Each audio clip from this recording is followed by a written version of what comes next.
அதுவும் reserve seeds. அங்கே தான் அதிமுக வருது, ரெட்டலை ஏஞ்சிக்குது, நிற்கிது. மிச்ச இடம்லாம் பேடி. அதுக்கப்புறம் நீங்கள் வட தமிழ்நாடு போகும்போது வட தமிழ்நாட்டில் ஓரளவுக்கு பேலன்ஸ் ஆகுது.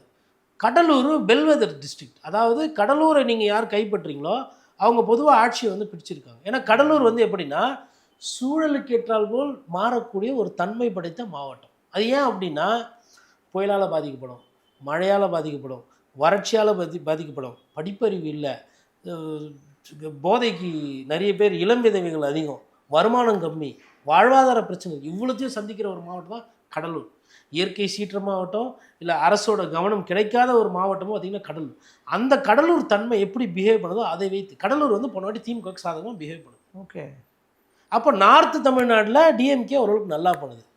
ஆனால் அங்கே அதிமுக போராடி இருக்குது, தோற்று போல, டிஃபீட்டட் பட் நாட் டெசிமேட்டட். அதுக்கு அடுத்து டெல்டாவில் திருப்பி பேயடி அதிமுக கூட்டணிக்கு 4 பேர் சொல்லி வச்ச மாதிரி ஜெயிக்கிறாங்க.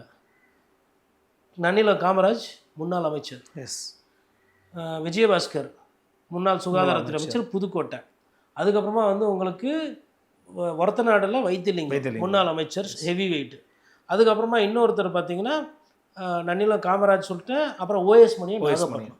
அப்போ வெறும் முன்னாள் 4 அமைச்சர்கள் மாவட்ட செயலாளராக இருக்கிறவங்க ஒண்டி தான் ஜெயிச்சுக்கிறாங்க, மிச்சம் எல்லாம் காலி. சென்னைக்கு அடுத்த பேரடி. இப்போ சென்னை ஜோனில் பெரிய சேஞ்சஸ் எனக்கு இருக்குன்ற மாதிரி தெரியல. சென்னை இன்னமும் வந்து திமுகவுக்கு சாதகமான ஒரு மண்டலமாக தான் இருக்குது. பட் டெல்டாவில் ஒரு சில மாற்றம் வருது, விவசாயிகள் பிரச்சனையினால. இப்போ கறிக்கோழி விவசாயிகள் பிரச்சனையில் வந்து ஈசன் முருகசாமி கைது பண்ணியிருக்கிறாங்க பொங்கல் அப்போ, அதையும் குறிப்பிட்டு எதுக்கு என்னத்துக்கு அவர் போராட்டம் பண்ணுறாரு?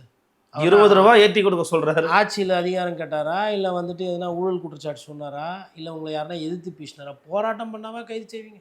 அவங்க வாழ்வாதாரத்துக்கு அவரை நம்பி இருக்கிற தொழிலாளிகளுக்கு தானே அவர் போராட்டம் பண்ணுறாரு. யார் சம்மந்தப்பட்டவங்களோ அவங்கள எதிர்த்து போராட்டம் பண்ணுறாரு. அப்போ நீங்கள் என்ன பண்ணணும்? எங்கள் போராட்டம் பெருசாகுது, கூப்பிட்டு வச்சு பேசி நீங்கள் ஒன்று சொல்லுங்கள், அவங்க ஒன்று சொல்லுங்கள், நடுவில் வந்து மத்தியஸ்தனம் பண்ணி முடிச்சுடுங்க. இதுதானே பண்ணணும்.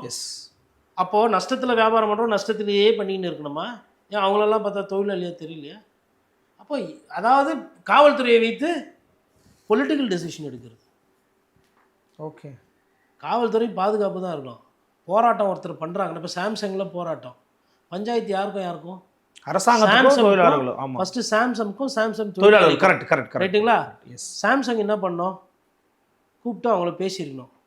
அவங்க என்ன பண்ணியிருக்கணும்? சாம்சங் நிர்வாகத்திட்ட பேசணும். சண்டே ஆகி போச்சு.